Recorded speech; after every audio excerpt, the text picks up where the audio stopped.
आज हम पढ़ेंगे लाइपोसोम्स फॉर ड्रग डिलीवरी।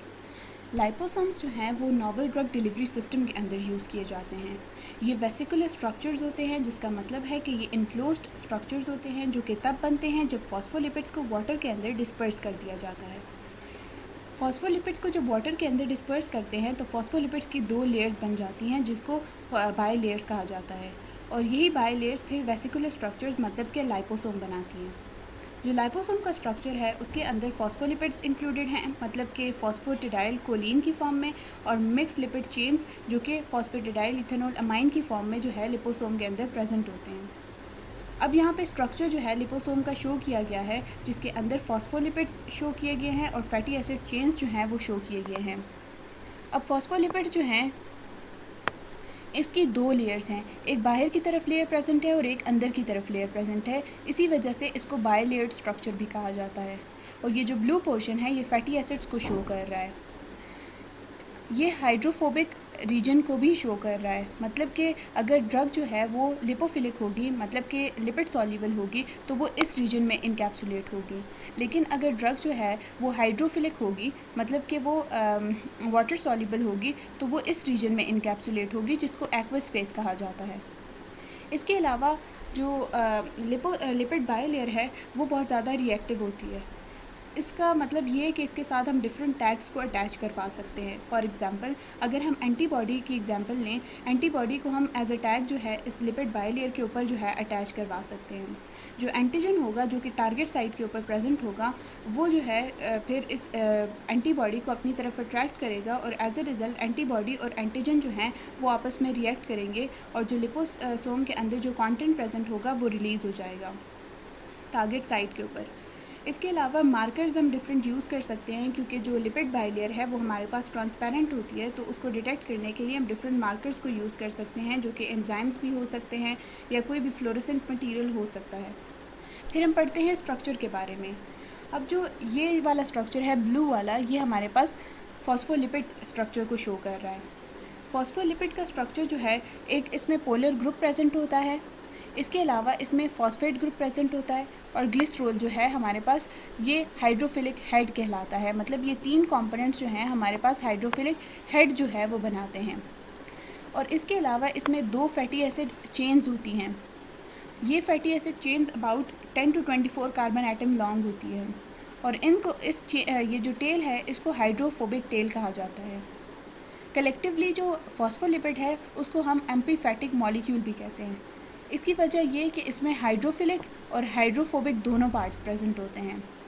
अब जब ये एक फॉस्फोलिपिड है, लेकिन इस तरह के अगर हम बहुत सारे फॉस्फोलिपिड्स लें और उनको हम क्या कर दें, एक्वस मीडियम के अंदर डाल दें, तो वो हमारे पास इस तरह का सर्कुलर स्ट्रक्चर बना देंगी। अब ये सर्कुलर स्ट्रक्चर क्या शो कर रहा है, इसमें एक ड्रग यहाँ पे जो है शो की गई है, जो कि क्रिस्टलाइज हुई है एक्वस फ्लूइड के अंदर। ये वो ड्रग है जो हमारे पास एक्वस मतलब कि ये वाटर सॉल्युबल ड्रग है, और वो ड्रग जो कि हमारे पास लिपिड सॉल्युबल है वो इस रीजन में जो है वो हमारे पास इनकैप्सुलेट होगी।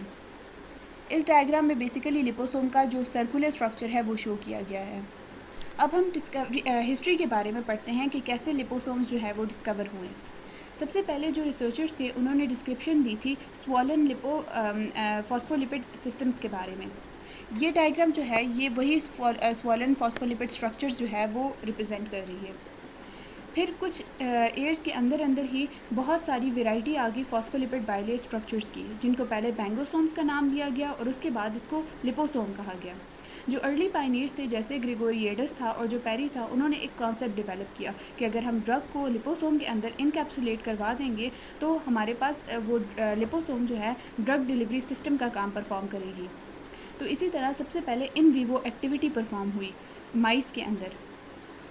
अब जो लिपोसोम है उसके अंदर सबसे पहले एंटी कैंसर ड्रग को जो है इंट्रैप करवाया गया। एंटी कैंसर ड्रग का जो नाम है वो साइटोसिन अरेबिनोसाइड है। इस ड्रग को जो है फिर एक ऐसे माइस को दिया गया जिसको कैंसर था, मतलब कि L1210 ल्यूकीमिया था उस माइस को।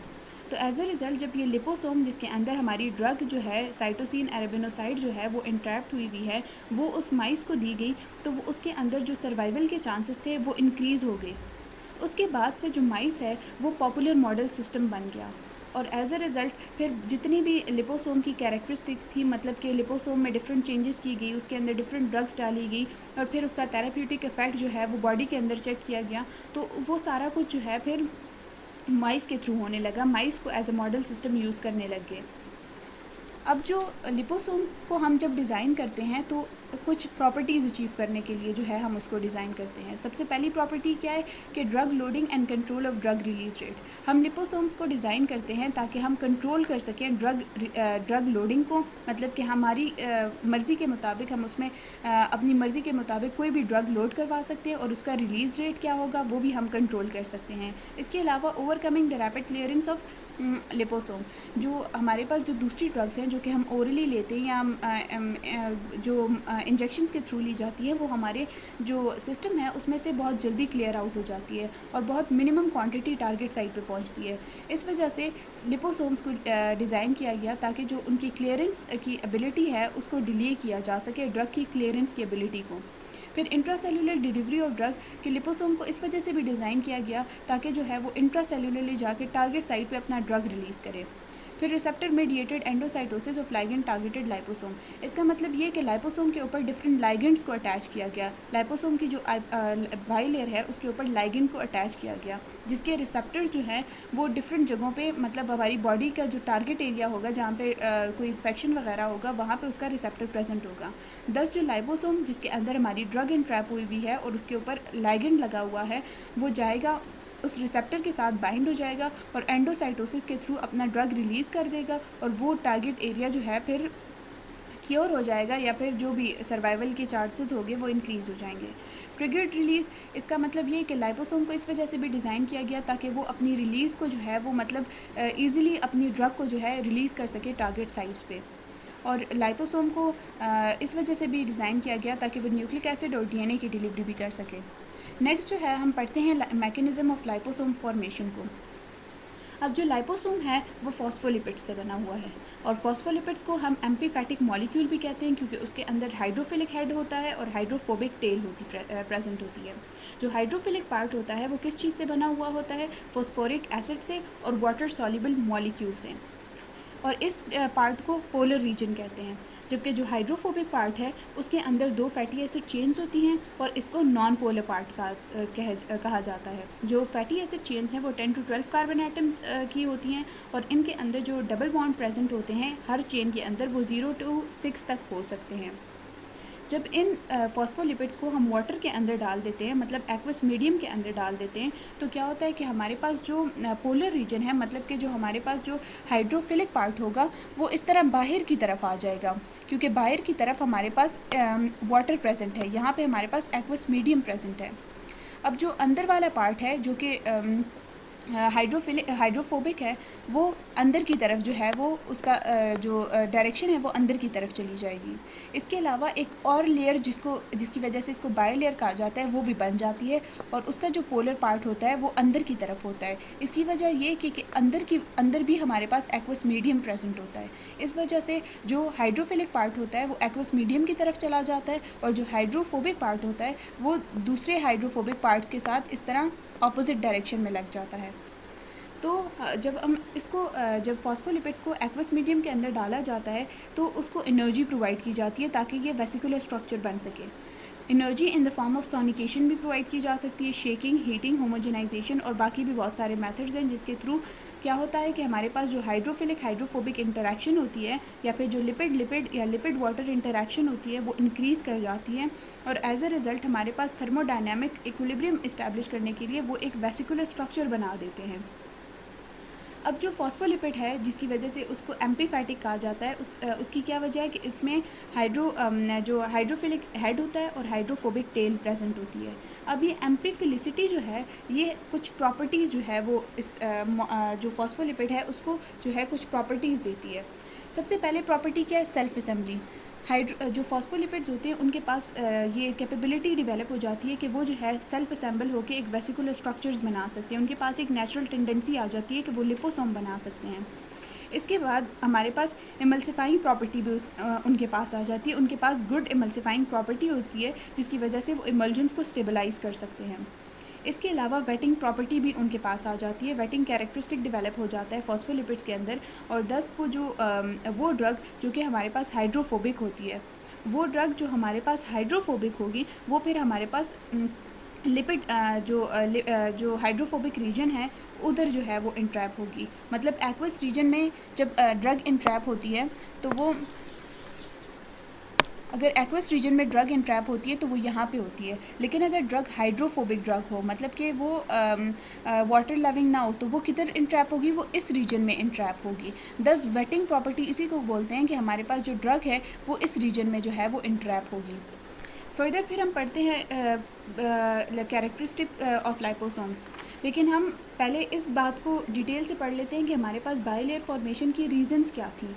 रीज़न एक ये थी कि हमारे पास जो अनफेवरेबल इंटरेक्शंस हो रही थी हाइड्रोफिलिक और हाइड्रोफोबिक फेज़ के बीच में, वो जो है मिनिमाइज़ हो गई बाय वेसिकल फॉर्मेशन। जब वेसिकल बन गई तो एक थर्मोडायनेमिक इक्विलिब्रियम इस्टेब्लिश हो गया, और दस जो हाइड्रोफिलिक पार्ट था वो बाहर की तरफ चला गया और जो हाइड्रोफोबिक पार्ट था वो अंदर की तरफ रह गया। तो इस तरह हमारे पास जो अनफेवरेबल इंटरेक्शंस थी वो मिनिमाइज़ हो गई। दूसरा जो रीज़न है बाइलेयर फॉर्मेशन का वो ये कि हमारे पास जो लार्ज एनर्जी डिफरेंस था ना, फ्री एनर्जी डिफरेंस हाइड्रोफिलिक और हाइड्रोफोबिक इन्वायरमेंट के बीच में, वो भी रिड्यूस हो गया वेसिकल फॉर्मेशन की वजह से। अब जो है कैरेक्टरिस्टिक्स को पढ़ लेते हैं, लिपोसोम्स की कैरेक्टरिस्टिक्स क्या हैं। अब लिपोसोम्स बनाने के लिए सबसे पहले जो है इसकी कुछ प्रॉपर्टीज़ को देखा जाता है। लिपोसोम्स वो बनाए जाते हैं जो कि पीएच सेंसिटिव लाइपोसोम्स हों। ये जो है ड्रग डिलीवरी सिस्टम में जो है पीएच सेंसिटिव लाइपोसोम्स को यूज़ किया जाता है। न्यूट्रल पीएच पे क्या होता है कि जो फैटी एसिड्स के जो कार्बोक्सिलिक आयंस होती हैं, ये हमारे पास फैटी एसिड का पार्ट है। इसमें जो कार्बोक्सिलिक आयंस प्रेजेंट होती हैं वो अपनी इलेक्ट्रोस्टैटिक इंटरेक्शंस को जो हैं वो ज़्यादा बेटर प्रोवाइड कर सकती हैं विद रिपल्जेंस, ठीक है। और इसकी वजह से जो लाइपोसोम होगा वो क्या होगा, स्टेबल हो जाएगा लेमिलर फेज़ के अंदर। मतलब ये जब सर्कुलर स्ट्रक्चर बनाएगा तो वो ज़्यादा स्टेबल होगा। अब एसिडिक फेज़ में क्या होता है कि जो फैटी एसिड कार्बोक्साइल ग्रुप है वो क्या होगा, उसको प्रोटॉन मिल जाएंगे, मतलब वो प्रोटोनेट हो जाएगा, हाइड्रोजन आयंस उसको मिल जाएंगे, और इसकी वजह से एक H2 फेज़ बन जाएगी, जिसकी वजह से फिर क्या होगा, हमारे पास अनस्टेबल लाइपोसोम्स बन जाएंगे जो कि इजीली एग्रीगेट कर सकेंगे और फ्यूज़ कर सकेंगे, और एज अ रिज़ल्ट अपना कंटेंट जो है वो रिलीज़ कर सकेंगे। फिर हमारे पास लाइपोसोम्स का ट्रांजिशन टेम्परेचर होता है। ट्रांजिशन टेम्परेचर ऐसा टेम्परेचर होता है जिसमें जो जेल फेज़ है वो लिक्विड क्रिस्टलाइन फेज़ में जो है वो चला जाता है। जो इनकैप्सुलेटेड ड्रग होती है वो जो है बेसिकली लिक्विड क्रिस्टलाइन फेज़ में ही रिलीज़ होती है। अगर ड्रग हमारे पास लिक्विड क्रिस्टलाइन हुई हो, जैसे हमारी पहली स्लाइड में पढ़ा कि ड्रग जो है वो क्रिस्टलाइज थी, इसी वजह से अगर ड्रग क्रिस्टलाइज होगी तो तब भी वो जो है वो रिलीज़ आउट हो सकेगी। और लिपोसोम फॉर्मेशन जो है वो तभी पॉसिबल है जब टेम्परेचर जो है वो हमारे पास ट्रांजिशन टेम्परेचर से ऊपर लाई करता हो, मतलब अबव द ट्रांजिशन टेम्परेचर हो। अब प्योर लिपिड्स का जो ट्रांजिशन टेम्परेचर होता है वो 41.4 डिग्री होता है, डिग्री सेंटीग्रेड। और जो लिपोसोम्स मतलब वो लिपिड जो कि नेचुरल ओरिजिन से आते हैं उनका जो ट्रांजिशन टेम्परेचर होता है वो बहुत ज़्यादा ब्रॉड होता है। इसके अलावा जो लिपोसोम फॉर्मेशन के लिए जो टेम्परेचर रिक्वायर होता है उसका जो अपर लिमिट होता है उसको क्राफ्ट पॉइंट कहते हैं, ठीक है। अब क्राफ्ट पॉइंट जो है वो हमारे पास 58 डिग्री सेंटीग्रेड पे लाई करता है, और जो इसकी टेम्परेचर रेंज है वो बेसिकली 41.4 से 58 डिग्री सेंटीग्रेड तक लाई करती है। दस जो लाइपोसोम फॉर्मेशन के लिए जो आइडियल टेम्परेचर हैं वो हमारे पास 41.4 डिग्री सेंटीग्रेड से 58 डिग्री सेंटीग्रेड तक लाई करता है। फिर हमारे पास क्या आता है, जो फैटी एसिड्स का जो सैचुरेशन लेवल है वो भी बहुत ज़्यादा इम्पॉर्टेंट रोल प्ले करता है। ये किस चीज़ में रोल प्ले करता है, ये परमेबिलिटी में इम्पॉर्टेंट रोल प्ले करता है। मतलब सेलेक्टिव परमेबिलिटी में ये जो फैटी एसिड का सैचुरेशन लेवल है ये सबसे ज़्यादा इम्पॉर्टेंट रोल प्ले करता है। अगर हमारे पास सैचुरेटेड फैटी एसिड्स होंगे, इसका मतलब क्या होगा कि हमारे पास ज़्यादा केमिकल एनर्जी है उन हाइड्रोजन और कार्बन बॉन्ड्स के बीच में। और सैचुरेटेड फैटी एसिड का मतलब ये भी है कि इनके अंदर जो कार्बन और हाइड्रोजन बॉन्ड है उसके बीच में सिंगल बॉन्ड प्रेजेंट होगा और उसमें ज़्यादा एनर्जी प्रेजेंट होगी, जबकि जो अनसैचुरेटेड फैटी एसिड्स होते हैं उनके अंदर लो केमिकल एनर्जी होती है, क्योंकि इसमें जो कार्बन कार्बन बॉन्ड होते हैं वो डबल बॉन्डेड होते हैं और उसके अंदर लेस एनर्जी होती है। तो जो डबल बॉन्ड प्रेजेंट होते हैं वो स्पेस प्रोवाइड कर सकते हैं दूसरे मॉलिक्यूल्स को, ताकि वो जो है पास कर सके। मतलब फॉर एग्जांपल अगर हम मॉलिक्यूल में ड्रग की एग्जांपल लें, तो अगर अनसैचुरेटेड फैटी एसिड्स प्रेजेंट होंगे तो वो उस ड्रग को जो है इजीली स्पेस प्रोवाइड कर देंगे उसको इनसाइड मूव करने में और आउटसाइड मूव करने में। अब क्या होगा, वो लिपिड बायलेयर्स जिनके अंदर अनसैचुरेटेड फैटी एसिड्स की कॉन्सेंट्रेशन ज़्यादा होगी वो ज़्यादा गैप प्रोवाइड कर सकेगी एज़ कम्पेयर टू वो फैटी एसिड्स जिनके अंदर सैचुरेशन कम होगी। और जो अनसैचुरेटेड फैटी एसिड्स होते हैं वो मोस्टली हमारे पास नेचुरल फॉस्फोलिपिड्स होते हैं। अब जो लेंथ है और डिग्री ऑफ अनसैचुरेशन है वो ट्रांजिशन टेम्परेचर को जो है वो अफेक्ट कर रही होती है। वो फॉस्फोलिपिड्स जिनका जो छोटे मतलब जिनका जो फैटी एसिड्स चेन है वो हमारे पास शॉर्टर होता है और उनकी कम्पैक्ट टेल होती है, ठीक है, तो वो माई सेल्स बनाते हैं। ठीक है, ये वो सेल्स यहाँ पे ये जो डायग्राम शो की गई है ये माई सेल्स की शो की गई है। इसमें इनकी जो फैटी एसिड चेन है ये बहुत ज़्यादा शॉर्ट होती है और कॉम्पैक्ट होती है, इस वजह से वो इस तरह का स्ट्रक्चर बना लेते हैं। इसके अलावा इसमें सिर्फ एक ही फैटी एसिड चेन होती है, जबकि जो दूसरा स्ट्रक्चर है मतलब ये जो लिपोसोम का स्ट्रक्चर है उसमें जो फॉस्फोलिपिड इन्वॉल्व है उसमें दो टेल्स इन्वॉल्व होती हैं, मतलब कि दो हमारे पास जो फैटी एसिड चेन्स होती हैं वो दो होती हैं। इसके अलावा वो फैटी एसिड जिनकी लॉन्गर टेल्स हों वो लिपोसोम बनाती हैं। जिस तरह इस केस में हमारे पास जो है वो लॉन्गर टेल्स हैं, इस वजह से लिपोसोम बनता है फॉस्फोलिपिड से, जबकि इधर जो है हमारे पास शॉर्टर टेल है, इस वजह से ये माइसेल्स बना देता है। अब लाइपोसोम्स वो लाइपोसोम्स जो कि स्पेसिफिक टारगेट पे जाके जो है वो एक्ट करें वो हम कैसे बना सकते हैं। इन लाइपोसोम्स को इस तरह बना सकते हैं कि जो फॉस्फेटिडाइल इथेनॉल अमाइन है जो कि हमने यहाँ पे पढ़ा,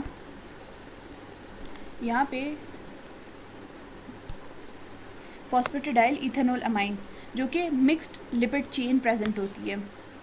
ये मिक्स्ड लिपिड चेन क्या करती है, अगर इस मिक्स्ड लिपिड चेन को हम जो है मतलब फॉस्फेटिडाइल इथेनॉल अमाइन को अगर हम स्टेबलाइज कर दें बायलेयर की फॉर्म में, ठीक है, जब इसके साथ हम एंटीबॉडी डेरिवेटिव अटैच कर दें, मतलब कि अगर हम फैटी एसिड के साथ एक एंटीबॉडी अटैच कर दें तो वो एंटीबॉडी की एग्जांपल हम पेलमेटिक एसिड लेते हैं, ठीक है। अब उसके साथ हमने वो एंटीबॉडी जो है डेरिवेटिव उसका अटैच कर दिया है।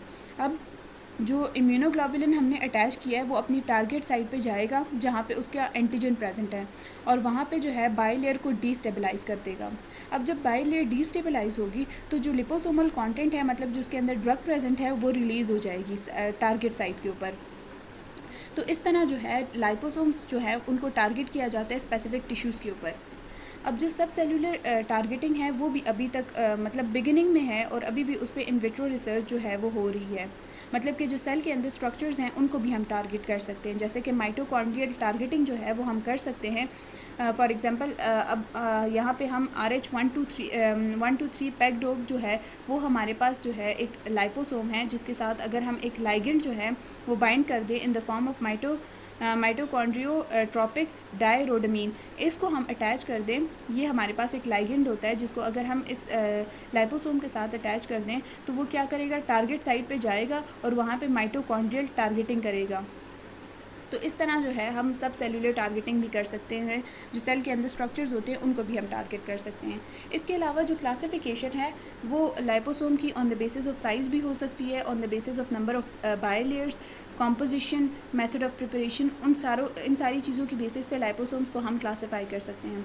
सबसे पहले हमारे पास जो है वो मल्टी लैमेलर वेसिकल आता है। यहाँ पे जो है हमारे पास मल्टी लैमेलर वेसिकल शो किया गया है जिसमें बहुत सारे जो है हमारे पास वेसिकल्स बने हुए हैं, मतलब कि सर्कुलर स्ट्रक्चर्स हमारे पास मल्टीपल बने हुए हैं। फिर हमारे पास आता है लार्ज यूनिलैमेलर वेसिकल। ये हमारे पास लार्ज यूनिलैमेलर वेसिकल मतलब कि इसमें यूनी मतलब वन, तो एक ही वेसिकल प्रेजेंट होगा। फिर ये स्मॉल यूनिलैमेलर वेसिकल है जिसके अंदर एक ही छोटा, मतलब ये स्मॉल है तो ये छोटा वेसिकल होगा। और फिर हमारे पास आता है मल्टी वेसिकुलर वेसिकल जिसके अंदर एक ही मतलब उसके अंदर एक ही वेसिकल के अंदर मल्टी वेसिकल्स प्रेजेंट होते हैं। फिर on the basis of composition हमारे पास एक कन्वेंशनल लाइपोसोम आता है। कन्वेंशनल लाइपोसोम फॉर एग्जांपल अगर हम एंटीजन की एग्जांपल ले लें तो उस तरह जो है हमारे पास ये कन्वेंशनल लाइपोसोम आता है कि उसके साथ जो है वो अपना मतलब वो सारी एंटीजन की अगर हम एग्जांपल लें कन्वेंशनल लाइपोसोम में तो वो हमारे पास वो लाइपोसोम्स कन्वेंशनल लाइपोसोम कहलाते हैं। फिर पीएच सेंसिटिव लाइपोसोम्स का हमने पीछे पढ़ा, वो वही वाला न्यूट्रल और एसिडिक वाला। फिर कैटायनिक लाइपोसोम्स वो होते हैं जिनके ऊपर पॉजिटिव चार्ज होता है। अगर ये मोस्टली स्पेसिफिक होते हैं डीएनए के साथ क्योंकि वो नेगेटिवली चार्ज होता है और सेल मेम्ब्रेन के साथ वो भी नेगेटिवली चार्ज होता है। फिर लॉन्ग सर्कुलेटिंग लाइपोसोम्स होते हैं हमारे पास। अब लॉन्ग सर्कुलेटिंग लाइपोसोम्स कौन से होते हैं? लॉन्ग सर्कुलेटिंग लाइपोसोम वो लाइपोसोम्स होते हैं जिनके ऊपर लाइगेंड बाइंड हुआ होता है और ये लाइगेंड फिर जाके स्पेसिफिक रिसेप्टर के साथ बाइंड होता है। फिर हमारे पास होते हैं अमाइनो लाइपोसोम्स। अमाइनो लाइपोसोम्स में हमारे पास क्या होता है कि एंटीबॉडी जो है उस लाइपोसोम के ऊपर अटैच हुई हुई होती है और ये एंटीबॉडी अपने टारगेट साइट पे जाके मतलब अपने रिसेप्टर के साथ जाके एंटीजन के साथ जाके बाइंड करेगी और वहाँ पे लाइपोसोमल कंटेंट जो है वो रिलीज आउट हो जाएगा। फिर on the basis of method of preparation हमारे पास ये रिवर्स फेज इवेपोरेटिंग वेसिकल आता है, फ्रेंच प्रेस वेसिकल और ईथर इंजेक्शन वेसिकल आता है। फिर हम स्टेबिलिटी ऑफ लाइपोसोम्स को पढ़ते हैं कि स्टेबिलिटी ऑफ लाइपोसोम्स क्या है। अब स्टेबिलिटी जो है वो बहुत ज़्यादा इम्पॉर्टेंट रोल प्ले करती है। इसमें दो टाइप ऑफ स्टेबिलिटीज़ आती है, एक फ़िज़िकल स्टेबिलिटी और एक केमिकल स्टेबिलिटी। जो फ़िज़िकल स्टेबिलिटी है उसमें वेसिकल साइज़ जो है वो जो है मतलब जब हम लाइपोसोम फॉर्मेशन कर रहे होते हैं तो उस टाइम पे हमारे पास डिफरेंट साइज़ के वेसिकल्स बन जाते हैं। अब हम जब इन वेसिकल्स को स्टोर करते हैं तो ये कभी कभार एग्रीगेट कर जाते हैं और अपना साइज़ जो है वो इंक्रीज़ कर देते हैं। अब ये जब साइज़ इंक्रीज़ करेंगे तो ये इस वजह से इंक्रीज़ करते हैं कि उनकी जो थर्मो डायनामिक इक्विलिब्रियम है उन्होंने वो इस्टेब्लिश करना हुआ होता है। इस वजह से वो क्या कर देते हैं, अपना साइज़ इंक्रीज़ कर देते हैं। अब जो है जब वो स्टोरेज कर देते हैं हम इनकी और इनका साइज़ जो है वो इंक्रीज़ हो जाता है तो इसमें से जो ड्रग है वो लीक आउट हो जाती है और एज अ रिज़ल्ट वो वेसिकल या तो फ्यूज़ हो जाता है या फिर ब्रेक डाउन हो जाता है और इसकी वजह से जो फिज़िकल स्टेबिलिटी है वो डिटोरिएट हो जाती है। अब जो मॉर्फोलॉजी है मतलब कि जो उसकी जो सारी मॉर्फोलॉजी है और जो साइज़ ऑफ वेसिकल है ये दोनों इंपॉर्टेंट पैरामीटर्स हैं फ़िज़िकल एक्टिविटी को मेंटेन करने के लिए, फ़िज़िकल स्टेबिलिटी को मेंटेन करने के लिए। अब बहुत सारे टेक्निक्स जो हैं वो अवेलेबल हैं जो कि हमें हेल्प कर सकते हैं कि मतलब हम उसका साइज़ और मॉर्फोलॉजी जो है वो फाइंड आउट कर सकते हैं। फॉर एग्जांपल लाइट स्कैटरिंग और इलेक्ट्रॉन माइक्रोस्कोपी हम यूज़ कर सकते हैं जिसके थ्रू हम उस वेसिकल की मॉर्फोलॉजी और साइज़ फाइंड आउट कर सकते हैं। अब इसको कुछ जो रिसर्चर्स हैं उन्होंने कोलेस्ट्रॉल जो है वो यूज़ किया, लेकिन कोलेस्ट्रॉल जो है वो हमारे पास मेम्ब्रेन को स्ट्रांग रखता है और उसको लीक आउट नहीं होने देता ड्रग को। तो लेकिन हम कोलेस्ट्रॉल को 50% से ज़्यादा जो है वो लाइपोसोमल स्ट्रक्चर में यूज़ नहीं कर सकते। ठीक है, अब जो है ये जो कोलेस्ट्रॉल है ये इम्पॉर्टेंट है स्टेबलाइजेशन के लिए और मेंटेनेंस के लिए ड्रग की कोर के अंदर, लेकिन इसकी 50 से ज़्यादा परसेंटेज हम यूज़ नहीं कर सकते।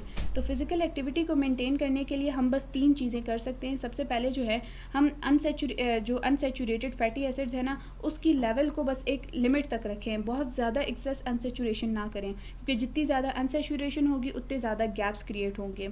उसके अलावा फिर हम जो वेसिकल्स हैं उनको 4 डिग्री सेंटीग्रेड पे स्टोर करें और उनको फ्रीज़ ना करें और लाइट एक्सपोजर ना दें। और इसके अलावा फिर हम पीएच कंडीशंस को मेंटेन रखें तो हमारे पास फिज़िकल स्टेबिलिटी जो है वो मेंटेन रहेगी। फिर केमिकल स्टेबिलिटी में क्या होता है कि हमारे पास फॉस्फोलिपिड्स जो होते हैं वो हमारे पास केमिकली अनसेचुरेटेड फैटी एसिड से बने हुए होते हैं जिनकी ऑक्सीडेशन और हाइड्रोलिसिस बहुत रैपिडली हो सकती है और यही ऑक्सीडेशन और हाइड्रोलिसिस फिर जो ड्रग है उसकी स्टेबिलिटी को अल्टर कर सकती है। तो pH, ion strength, solvent system और बफर्ड स्पीशीज़ जो है वो बहुत ज़्यादा इंपॉर्टेंट रोल प्ले करते हैं लाइपोसोमल फॉर्मेशन के लिए, मतलब उसकी मेंटेनेंस के लिए। अगर फॉर एग्जांपल जो ऑक्सीडेशन होगी या हाइड्रोलिसिस, सबसे पहले ऑक्सीडेशन को देखते हैं। अगर ऑक्सीडेशन डिटोरिएशन होगी जिसमें क्या होता है कि हमारे पास फ्री रेडिकल्स बन जाते हैं, एज ए रिज़ल्ट परऑक्सीडेजेस या हाइड्रोक्सी परऑक्सीडेजेस बन जाते हैं। अब ये प्रिवेंट करने के लिए हम ऑक्सीडेशन डिटोरिएशन प्रिवेंट करने के लिए हम क्या कर सकते हैं कि हम लाइट से प्रोटेक्ट कर सकते हैं उन वेसिकल्स को। इसके अलावा एंटीऑक्सीडेंट्स ऐड कर सकते हैं। इसके अलावा हम जो है उसको इनर्ट एनवायरनमेंट प्रोवाइड कर सकते हैं उन वेसिकल्स को in the form of nitrogen और आर्गन। और इसके अलावा EDTA जो है इथाइलिन डाइमीन टेट्रा एसीटेट जो है वो हम ऐड कर सकते हैं ताकि जो ट्रेस हैवी मेटल्स हैं जो कि ऑक्सीडेशन करेंगे वो हम रिमूव कर सकें। अगर फॉर एग्जांपल हाइड्रोलिसिस होगी, हाइड्रोलिसिस किस पॉइंट पे होगी, C4 पोजीशन पे होगी ग्लिसरॉल की। तो फॉस्फोलिपिड्स के C4 पोजीशन पे अगर हमारे पास एस्टर बॉन्ड के अंदर हाइड्रोलिसिस होगी तो उसकी वजह से लाइसोफॉस्फेटिडाइल कोलिन बनेगा। वैसे तो हमारे पास फॉस्फेटिडाइल कोलिन प्रेजेंट होता है, लेकिन अगर हमारे पास हाइड्रोलिसिस होगी तो वो लाइसोफॉस्फेटिडाइल कोलिन में कन्वर्ट हो जाएगा। अब ये क्या करेगा, ये लाइपोसोमल कंटेंट की परमिबिलिटी को इन्हांस कर देगा। एज अ रिज़ल्ट वो क्या करेगा, वो ड्रग जो है वो लीक आउट होना स्टार्ट हो जाएगी।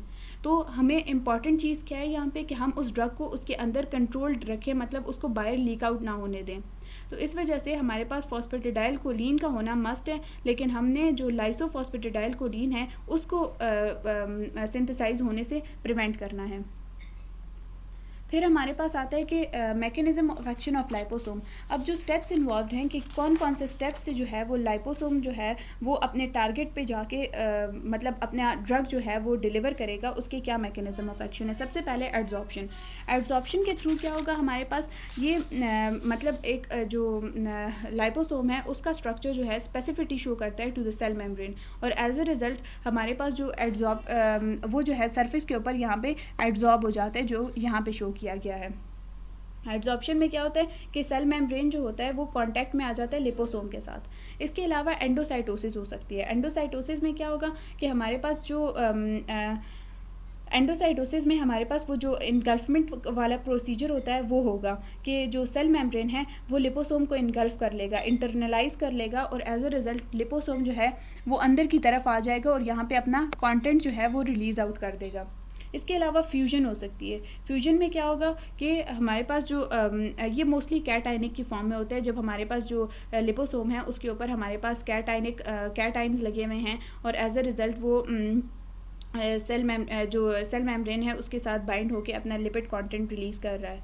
फिर हमारे पास लिपिड एक्सचेंज क्या होता है, हमारे पास लिपिड एक्सचेंज में जो लिपोसोमल लिपिड मेम्ब्रेन है वो सिमिलैरिटी शो करता है टू द सेल मेम्ब्रेन, और एज अ रिज़ल्ट फिर लिपिड जो है फिर अपना जो मतलब जो भी प्रोटीन वगैरह है वो सेल मेम्ब्रेन की तरफ रिलीज़ करता है विदाउट फ्यूजिंग और विदाउट एंडोसाइटोसिस, बस डायरेक्टली अपना जो प्रोडक्ट होता है वो रिलीज़ कर देता है। जो ड्रग उसके अंदर प्रेजेंट होगी वो डायरेक्टली सेल मेम्ब्रेन की सरफेस पे रिलीज़ कर देगा, और फिर जो है वो आगे सारा प्रोसेस होगा मतलब जो टारगेट साइट पे होता है।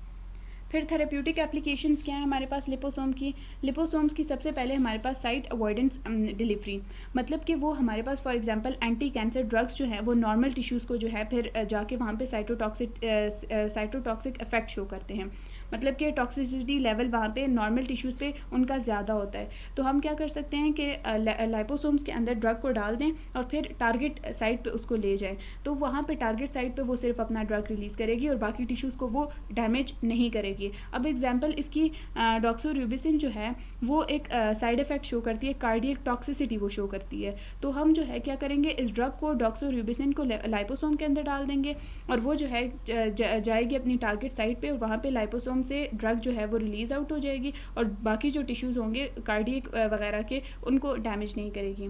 साइट स्पेसिफिक टारगेटिंग क्या होती है कि यहाँ पे हम मतलब कि जिस साइट पे मतलब हम चाहते हैं ना वहाँ पे जाके ड्रग जो है वो डिलीवर हो। अब जो है फॉर एग्जांपल एक साइट है जो मतलब एक डिजीज़ साइट है और हमने वहाँ पे अपने ड्रग को जो है वो हम चाहते हैं हमारी ड्रग वहाँ पे रिलीज़ हो, तो हम उसके लाइपोसोम के अंदर उसको डाल देंगे। इसमें मोस्टली हम जो हमारे इम्यूनो लाइपोसोम्स को यूज़ करते हैं जिसके ऊपर एंटीबॉडी अटैच हो। एज अ रिज़ल्ट जो एंटीजन जो टारगेट साइट पर प्रेजेंट होगा वहाँ पर जाके हमारी एंटीबॉडी अटैच करेगी और वहाँ से जाके जो ड्रग है वहाँ पर रिलीज़ होगा। फॉर एग्ज़ाम्पल पेशेंट्स जिनके अंदर रिकरेंट ऑस्टियोसार्कोमा होता है वो जो है उनके अंदर क्या होता है कि ट्यूमरोसाइडल एक्टिविटी जो है मोनोसाइट्स की वो इन्हांस्ड हो जाती है, तो हम इसको प्रिवेंट करने के लिए लाइपोसोम के अंदर ड्रग डाल सकते हैं। इसके अलावा फिर हमारे पास आता है इंट्रासेलुलर ड्रग डिलीवरी। अब इंट्रासेलुलर ड्रग डिलीवरी में क्या होता है, अब मतलब अगर हम चाहते हैं कि हमारी ड्रग जो है वो साइटोसोल के अंदर जाए, ठीक है, तो हम ये लिपोसोम ड्रग डिलीवरी सिस्टम के थ्रू कर सकते हैं। फॉर एग्जांपल अब हमारे पास एन फॉस्फोएसिटाइल एल एस्पार्टेट है, पाला जिसको बोलते हैं, ये हमारे सेल्स जो हैं वो पूरली टेकअप करते हैं, लेकिन अगर हम इस ड्रग को लिपोसोम के अंदर इनकैप्सुलेट कर दें तो ये हमारे टारगेट सेल इजीली जो है वो इसको इंट्रासेलुलरली टेकअप कर सकते हैं। फिर सस्टेन रिलीज ड्रग डिलीवरी क्या है हमारे पास कि जो वो ड्रग्स जो कि हमें मतलब जिनको ज़्यादा देर बॉडी में रहना चाहिए ताकि वो टारगेट पोजीशन पे जाएं और वहाँ पे अपना इफेक्ट शो करें, वो जो है वो क्या कर जाते हैं, बहुत जल्दी जो है मतलब उनकी जो है सस्टेन्ड रिलीज़ हम चाहते हैं। ड्रग लाइक साइटोसिन अरेबिनोसाइड्स जो है, इसको हम अगर कैप्सुलेट करते हैं लिपोसोम्स के अंदर तो वो सस्टेन रिलीज़ का काम कर सकती है, और फिर हमारे पास वो हम ऑप्टिमाइज ड्रग रिलीज रेट जो है उसका इन वीवो हम कैलकुलेट भी कर सकते हैं कि मतलब किस टाइम पे वो जाके अपना ड्रग रिलीज़ करेगी और किस मकदार में वो रिलीज़ कर देगी, क्योंकि लिपोसोम्स हम डिज़ाइन ही इस वजह से करते हैं कि हमें ये सारी चीज़ें हमारे कंट्रोल के अंदर हों। फिर इंट्रापेरिटोरियल एडमिनिस्ट्रेशन क्या होता है कि हमारे पास जो एब्डोमिनल वॉल है उसके अंदर जो कैविटी है उसको इंट्रापेरिटोनियल कैविटी कहा जाता है, ठीक है। अब इस कैविटी के अंदर जो है मोस्टली जो मतलब यहाँ से जो क्लियरेंस रेट होता है ना वो बहुत ज़्यादा रैपिड होता है अगर हम दूसरी ड्रग्स जो है ओरली लें या फिर इंजेक्शंस के थ्रू लें। लेकिन अगर हम लिपोसोम के अंदर उस ड्रग को इनकैप्सुलेट कर दें तो हमारे पास जो क्लियरेंस रेट है हम उसको एक्सटेंड करवा सकते हैं, मतलब ज़्यादा देर के लिए ड्रग बॉडी के अंदर रहेगी। इसके अलावा इम्यूनोलॉजिकल एडजुवेंट्स इन वैक्सीन, एडजुवेंट्स वो होते हैं जो कि मतलब इंक्रीज़ करते हैं किस चीज़ को, एडजुवेंट्स जो हैं मोस्टली हमारे इम्यून रिस्पांस को इंक्रीज़ करते हैं। तो लाइपोसोम्स जो हैं उनको यूज़ किया जा सकता है इम्यून रिस्पांस को इन्हांस करने में जब एडजुवेंट्स उनके अंदर इनकैप्सुलेट कर दी जाए। अब लिपोफिलिसिटी पे डिपेंड करता है एंटीजन के, मतलब उस ड्रग की लिपोफिलिसिटी क्या है। अगर उसकी अगर वो लिपिड सॉल्युबल है तो उसको लिपिड सॉल्युबल वाली जगह पे, मतलब कि वो जो लिपिड सॉल्युबल वाली जगह है वहाँ पे हम इनकैप्सुलेट करेंगे। अगर वो वाटर सॉल्युबल है तो उसको हम एक्वस मीडियम के अंदर इनकैप्सुलेट करेंगे, तो वो डिपेंड करता है। So that's it for today, and the second part will be uploaded tomorrow. Thank you so much for watching my video.